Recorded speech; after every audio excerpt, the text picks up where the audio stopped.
Saludos y bienvenidos a la lectura gnóstica del Tao Te Ching, capítulo 57. Aunque uno gobierne el país con rectitud y resuelva los conflictos anticipándose al enemigo, solo puede conquistar el universo a través de la no acción. Y me da la sensación de que este es un versículo que se dirige directamente al ego, en concreto al ego de los gobernantes y sobre todo a los de aquella época, si es que existe alguna diferencia con los de la nuestra. Tanto unos como otros pueden actuar con la rectitud que les plazca y pretender demostrar su infalibilidad contra sus rivales o enemigos, que sus pretensiones de conquista, su afán imperialista, su deseo hegemónico, ¿quién de ellos no ha soñado con poder controlar la totalidad del mundo conocido? Pues este solo es una mota de polvo en el todo. Los esfuerzos requeridos para gobernar esa mota de polvo son limitados y por lo tanto absurdos e inútiles. Conquistar no el mundo, sino una pequeña parte de él es igual de caro tanto económica como emocionalmente. En cambio, conquistar el universo es posible, gratuito, agradable y beneficioso para todos. Para ello solo se necesita hacer una cosa, nada.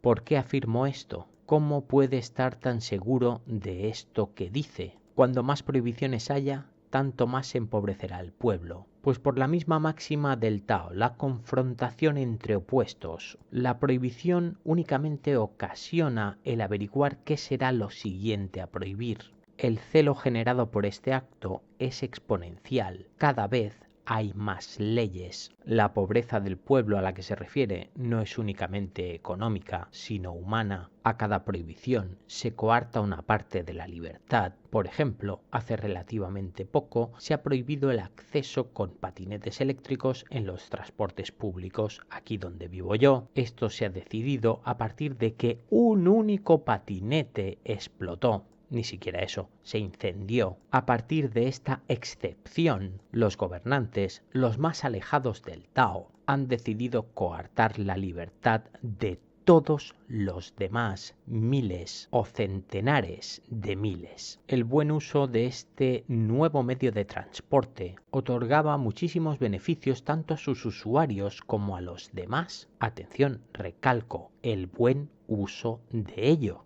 Pero nuestros gobernantes, repito, los más alejados del Tao de entre nosotros, han decidido que pesa más la excepción. El pueblo pierde y al aplaudirles, al reelegirles, el pueblo demuestra que está perdido. Cuantas más armas haya, tanto más sufrirá la tierra. Es posible que el origen de las armas coincida casi con el origen de la humanidad y que su uso se justificara ya desde entonces como algo necesario para la protección. Esto sigue siendo así hoy en día. Los fabricantes, los estados y el pueblo perdido, como decía antes, sigue defendiendo el armamento por esta razón. Al igual que con la prohibición, con las leyes, estas se han ido incrementando, jamás han menguado. Seguimos prohibiendo y seguimos asegurando que debemos defendernos, pero la realidad, la reflexión, nos descubre que al igual que cada vez tenemos menos libertad,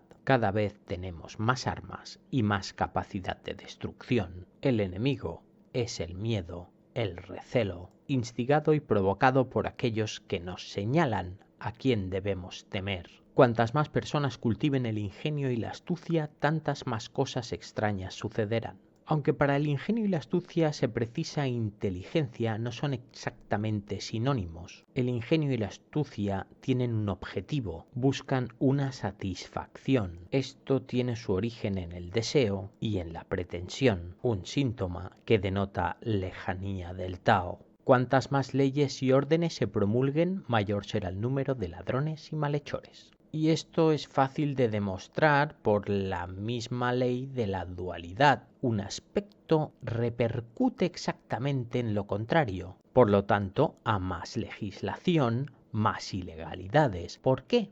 Simplifiquemos al máximo. Si el pecado más capital que conocemos es el asesinato, vamos a imaginar que esa fue la primera ley que se promulgó. Está prohibido asesinar. No existe ninguna otra ley. Por lo tanto, lo único ilegal que existe es aquel capaz de matar a otro. Así que esos serán los únicos que vayan a ser ajusticiados. ¿Cuántos son estos de entre la población mundial? Una pequeñísima minoría. ¿Qué ocurre cuando dictamos una segunda ley? Como por ejemplo, no robarás, pues que ya tenemos a dos posibles ilegales, los asesinos y los ladrones. Como podéis imaginar, el incremento de la delincuencia ha sido exponencial. Una nueva ley implica un nuevo delito, por lo tanto, nuevos delincuentes. Esto solo tiene un posible final, que todos y cada uno de nosotros acabemos siendo delincuentes de una u otra ley. Creo que esto ya es actual. Los únicos que se libran del peso de la ley son aquellos que todavía no han sido denunciados y aquellos que por más que delincan pasan por encima de las leyes. Normalmente son ellos quienes las dictan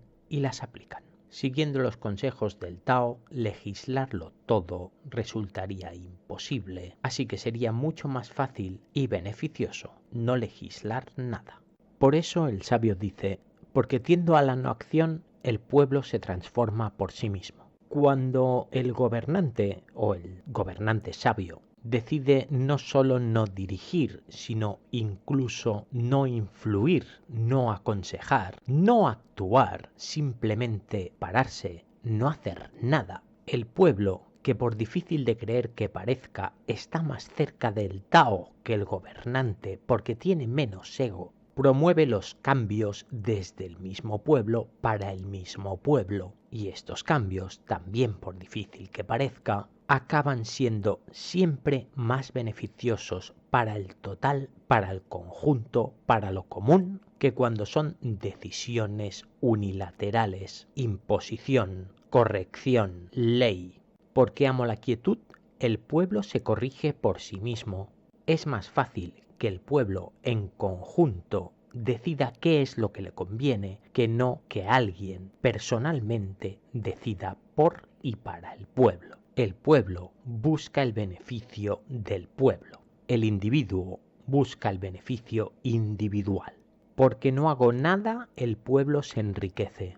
Esta creencia, y en concreto para nuestros tiempos actuales, es la que necesita el acto de fe más grande. Algo que no deja de ser racionalmente extraño cuando la mayoría de gente cree en religiones que presentan a un Dios presuntamente benévolo que sirve al amor. La realidad, en cambio, nos demuestra que vivimos en un mundo lleno de recelo, odio, violencia, muerte, el resultado de una humanidad que pretende hacer cosas para generar un bien. Cada vez se hacen más cosas y cada vez hay menos bien. El Tao asegura que no haciendo nada se consigue el mayor beneficio. Porque estoy libre de deseos, el pueblo disfruta de una vida sencilla. Donde no existe el deseo, desaparece la envidia, la comparación, la ostentación, la soberbia. No desear es aceptar. Y cuando uno acepta, se conforma. Y cuando se conforma, no hay aspiración. Tan solo calma, beneplácito, sencillez. Hasta el próximo capítulo. Un saludo.